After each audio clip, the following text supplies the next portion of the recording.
СДСМ ја фаќа хистерија, буквално при секоја акција на Министерството за внатрешни работи.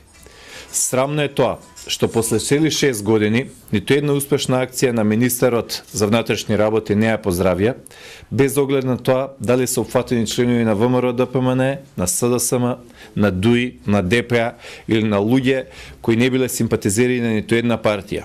Тие ниту еднаш во овие 6 години не се одважија и не собраа храброст да ги надминат своите тесногради партиски интереси и да поздрават барем една ваква акција.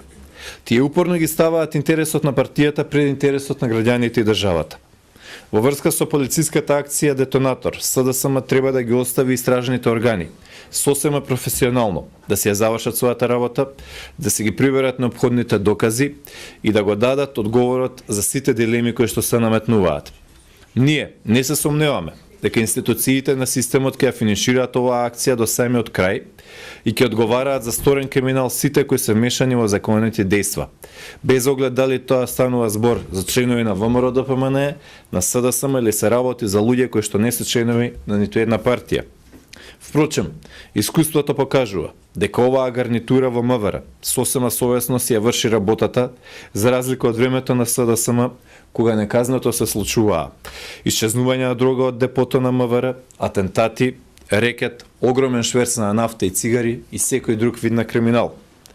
Зачудува признанието на Андреј Петров, кое што беше кажано вчера во емисијата X0 на Канал 5 телевизија, дека Бранко Цренковски се сликал со најзвучните и најпрепознатливите представници на кочанското криминално подземје. Згоре на тоа, Петров свесно избегна да каже дека овие најпрепознатливи представници на кочанското подземје се сликани во штабот на СДСМ и на митинг на СДСМ. И не само што призна, туку уште пострашно е што се обидуваше да го оправда Бранко Цренковски.